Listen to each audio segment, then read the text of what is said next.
J'ai été trahie par mon meilleur ami dans les affaires. Histoire vraie à raconter. En 1990, dans les années 1990, je suis un jeune homme de la trentaine qui, justement, vient en ville après l'obtention de son diplôme pour se chercher dans un pays. Arrivé en ville, vu que ce diplôme était un diplôme assez important, c'était un diplôme scientifique, un diplôme de gens qui calculent et autres, on m'embauche dans une société de la place. Mon meilleur ami, lui, va rester en province. Et il viendra plus tard des années après moi.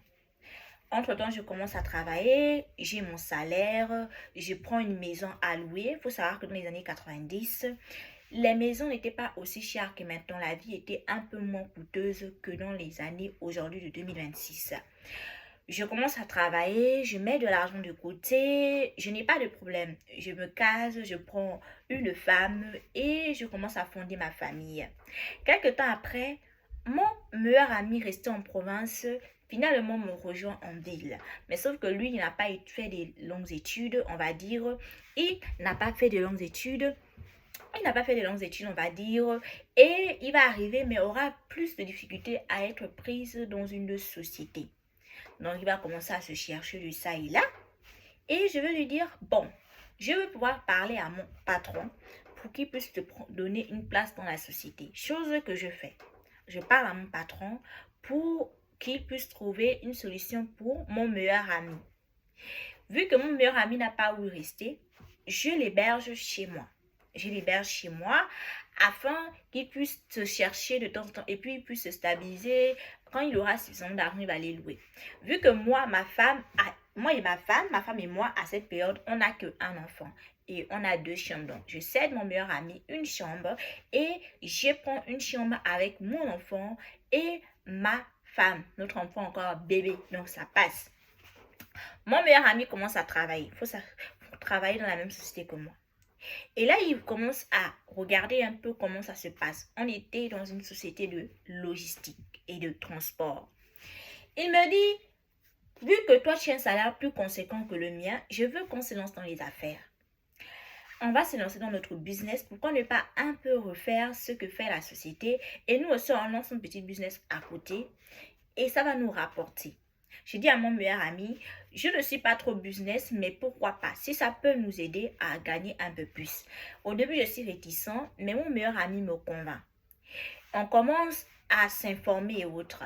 Mais je constate que mon meilleur ami me pousse à prendre les secrets de l'entreprise que nous travaillons et de pouvoir mettre ces secrets, ces informations sensibles à exécuter notre projet. Chose que je mets beaucoup d'accent et j'ai dit non, une fois non, deux fois et j'ai dit non. Il me dit non, mais comme c'est toi qui gères justement le cas dont tu es dans la boîte et tu es dans le secteur, le pôle information, le pôle secret là, tu as la puce des informations et tu peux prendre ces informations justement pour qu'on puisse bien aussi se positionner dans le secteur du transport logistique comme notre société. On aura les secrets et les clés. J'ai dit, il y a le secret de confidentialité, mais il dit que non, ça va pas secret. Alors, on commence à lancer notre société, on prend les informations de transport, de logistique de notre société, la société à laquelle nous travaillons, dans laquelle nous travaillons. Donc, ça nous aide vite à nous démarquer également dans la société. Mais sauf qu'il va y avoir fuite d'informations. Il va y avoir fuite d'informations dans le sens où, lorsque mon patron va commencer à voir qu'il y a une nouvelle société qui est mise en place, mais qui concurrence, il va remarquer que la société utilise les mêmes codes que sa société. Donc, utilise les mêmes informations, les mêmes stratégies marketing, etc. Et comme si la société dévance en fait la société à laquelle nous travaillons. Et mon patron m'a dit, mais comment c'est possible que cela, chaque fois qu'on veut mettre un produit sur place, ils ont déjà mis ce produit. Qu'est-ce qui se passe? Et là, en fait, il commence à avoir une enquête. Il faut savoir que dans ce projet, mon ami n'ayant pas un salaire plus haut que le mien, donc j'ai investi, on va dire à 70%. On était censé être des cofondateurs, donc lui et moi. Mais, chose surprenante, il m'avait convaincu que, bon, comme moi je suis dans un poste stratégique, pour ne pas que ça éveille le soupçon, que ce soit lui justement qui met son nom Et plus tard, il mettra mon nom. Chose que j'ai acceptée parce que c'était mon ami, mon meilleur ami. Et là, il y a eu une enquête qui a été lancée par mon patron pour découvrir ce qui se passe. Il a commencé à soupçonner qu'on prenait ces informations confidentielles de la société pour nourrir la nouvelle société qui avait pris les parts du marché. Parce que ça a créé déjà une chute de la société à laquelle nous travaillons. Mon meilleur ami a dit non, t'inquiète pas, on va gérer.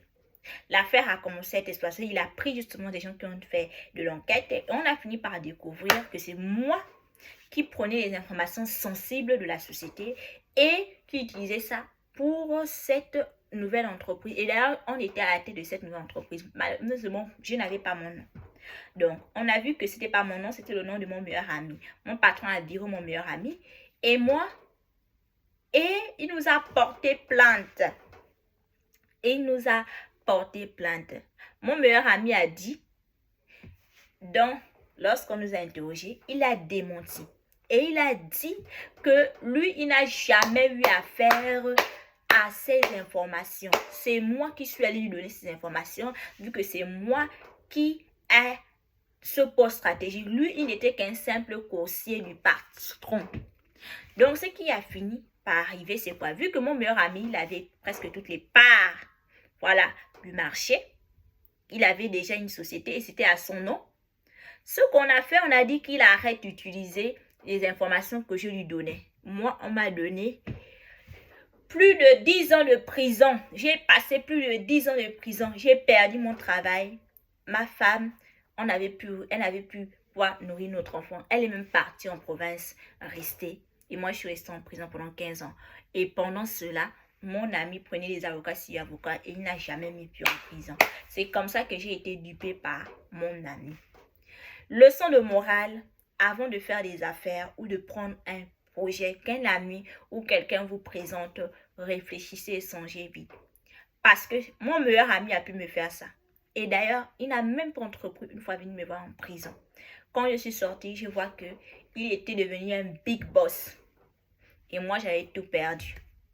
Ce que j'avais bâti, mes études, ma famille. Aujourd'hui, je suis là. Et lui a réussi. Alors, leçon de morale, tous les contrats et tous les projets ne sont pas prêts à être acceptés. Qu'en pensez-vous? Imitons ceux qui osent, l'excellence du terroir nous attend. N'attend que nous. Imitons ceux qui osent, l'excellence du terroir n'attend que nous.